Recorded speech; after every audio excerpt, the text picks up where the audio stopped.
Are you ready for another book time? It's Schauf and Teddy story time! Yay! We're going to be reading part of Harry Potter and the Sorcerer's Stone, which is a very popular book, so everyone should know it. And we're going to read it to Teddy. Right, Teddy? Alright, Chapter 1, The Boy Who Lived. Mr. and Mrs. Dursley of No. 4 Privet Drive were proud to say that they were perfectly normal, thank you very much. They were the last people you'd expect to be involved in anything strange or mysterious, because they'd just didn't hold with such nonsense.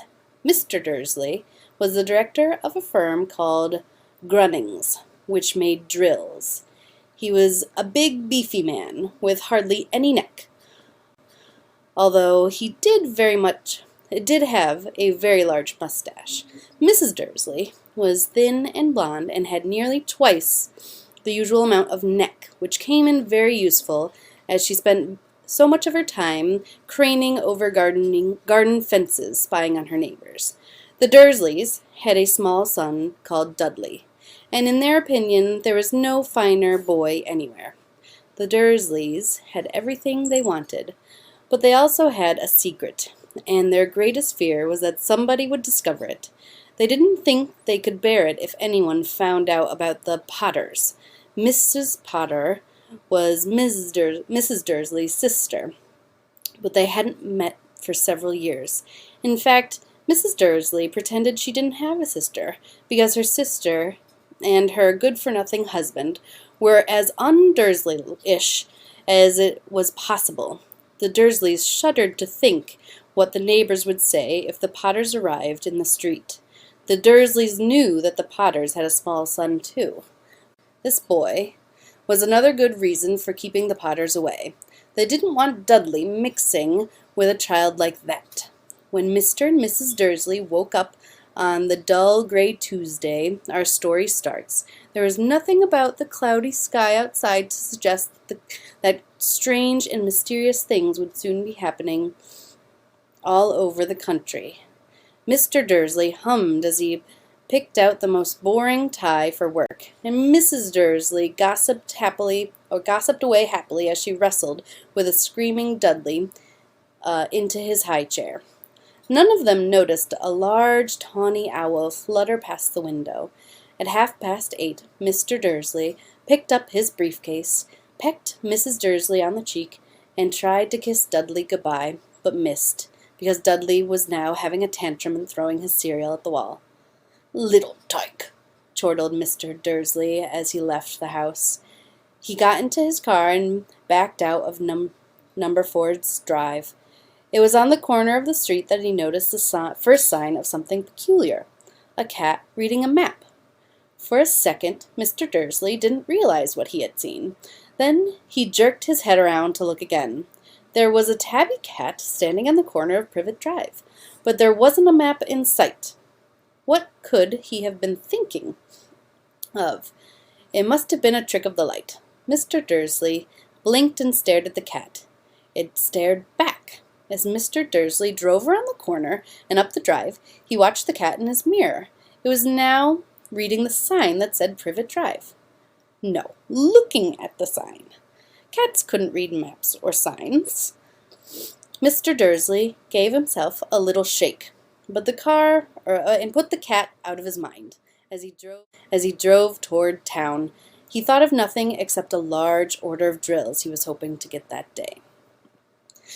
But on the edge of town, drills were driven out of his mind by something else. As he sat in the usual morning traffic jam, he couldn't help noticing that there seemed to be a lot of strangely dressed people about. People in cloaks. Mr. Dursley couldn't bear people who dressed in funny clothes. The get-ups you saw on young people.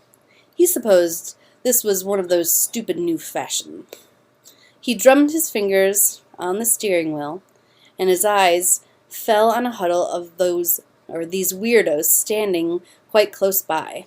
They were whispering excitedly together. Mr. Dursley was enraged to see that a couple of them weren't old at all. Why, that man had to be older than he was, and wearing an emerald green cloak. The nerve of him! But then it struck Dursley that this was probably some silly stunt. These people were obviously collecting for something. Yes, that would be it. The traffic moved on, and a few minutes later Mr. Dursley arrived in the Grunnings parking lot, his mind back on drills. Mr. Dursley always sat with his back to the window in his office on the 9th floor. If he hadn't, he might have found it harder to concentrate on drills that morning. He didn't see the owls swooping past in broad daylight, though people down in the street did. They pointed and gazed open-mouthed as owl after owl sped overhead. Most of them had never seen an owl, even at night-time. Mr. Dursley, however, had a perfectly normal, owl-free morning. He yelled at 5 different people. He made several important telephone calls and shouted a bit more. He was, in fact, in a very good mood until lunchtime, when he thought he'd stretch his legs and walk across the road to buy himself a bun from the bakery.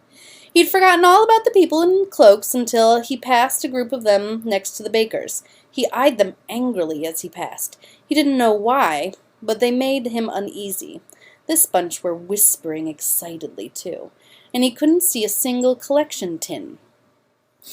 It was on his way past them, clutching a large doughnut in a bag, that he caught a few words of what they were saying. The Potters, that's right. That's what I heard. Yes, their son Harry. Mr. Dursley stopped dead. Fear flooded him. He looked at the whisperers as if he wanted to say something to them, but he thought better of it. He dashed back to the road, hurried up to his office, snapped at his secretary not to disturb him, seized his telephone, and had almost finished dialing the phone number when he changed his mind. He put the receiver back down and stroked his mustache, thinking, no. He was being stupid. The Potter wasn't such an unusual name. He was sure there were lots of people called Potter who had a son called Harry. Come to think of it, he wasn't even sure if his nephew was called Harry. He'd never seen the boy. It might have been Harvey or Harold. There was no point in worrying Mrs. Dursley. She always got so upset at any mention of her sister. He didn't blame her if he'd had a sister like that. But all the same, those people in cloaks.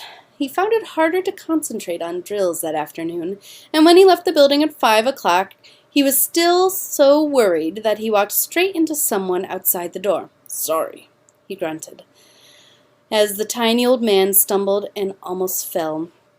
It took a few seconds before Mr. Dursley realized that the man was wearing a velvet cloak. He didn't seem at all upset at being almost knocked to the ground.